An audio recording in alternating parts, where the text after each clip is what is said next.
Assalamualaikum warahmatullahi wabarakatuh. Innal hamdalillah nahmaduhu wa nasta'inuhu wa nastaghfiruh wa na'udzu billahi min shururi anfusina wa min sayyiati a'malina. Man yahdihillahu fala mudhillalah wa man yudlil fala hadiyalah. Ashhadu an la ilaha illallah wahdahu la syarikalah wa ashhadu anna Muhammadan abduhu wa rasuluh. Amma ba'd. Ma'asyar muslimin, bapak-bapak, ibu-ibu, saudara-saudariku rahimani wa rahmakumullah. Seorang yang ketika dia keluar dari rumahnya, dia pasti memiliki tujuan kemana dia akan melangkah. Kita pasti yakin orang yang ketika melangkah keluar dari rumahnya tanpa tujuan, maka langkahnya akan jauh daripada impian yang dia inginkan. Orang yang hidup di dunia tanpa tujuan, maka dia akan banyak tersesat. Dia akan menyimpang dari jalan yang sebenarnya.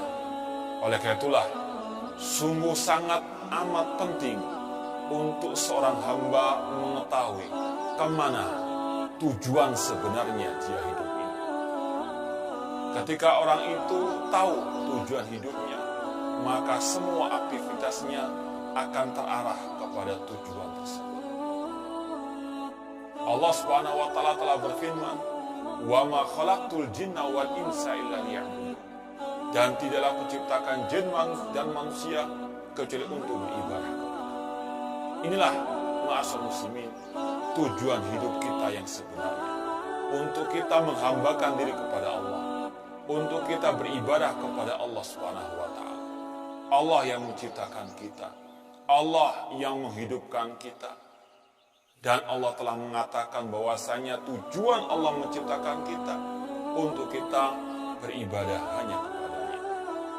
Allah juga berfirman, "Ayahsabul insanu an yutraka sudah."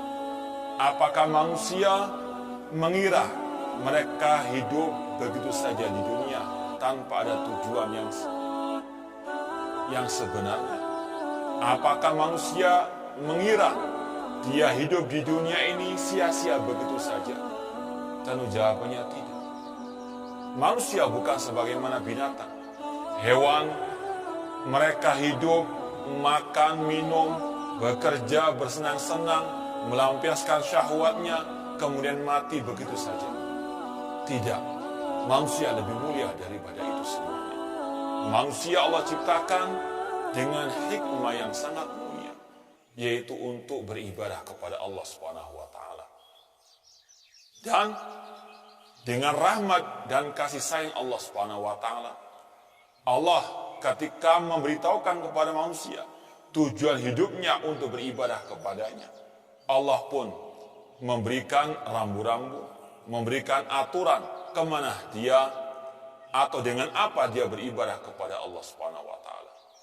Syekhul Islam Muhammad At-Tamimi rahimahullah ta'ala berkata, "Anallaha khalaqana wa razaqana wa lam yatrukna hamalan."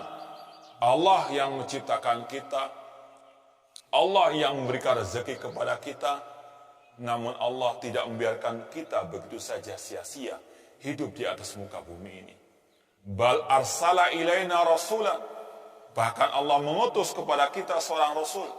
Faman ata'ahu dakhalal jannah wa man asahu dakhalan nar.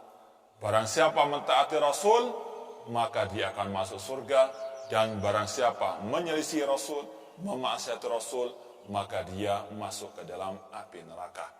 Inilah ma'asyar muslimin rahimani wa rahimakumullah, suatu hal yang sangat prinsip, yang sangat urgen untuk kita mengetahuinya, yaitu bahwasanya tujuan hidup kita di atas muka bumi ini untuk beribadah kepada Allah. Marilah kita bersama-sama melangkahkan kaki kita menuju kepada tujuan yang satu, yaitu beribadah kepada Allah Subhanahu wa taala. Marilah kita bersama-sama melangkahkan kaki kita untuk kita menelusuri jejak Rasulullah SAW dalam kita beribadah kepada Allah Subhanahu wa taala. Semoga Allah Subhanahu wa taala mengakhiri hidup kita dengan husnul khatimah. Aqulu qali hadza wa akhiru da'wana anil hamdulillahi rabbil alamin. Wassalamualaikum warahmatullahi wabarakatuh.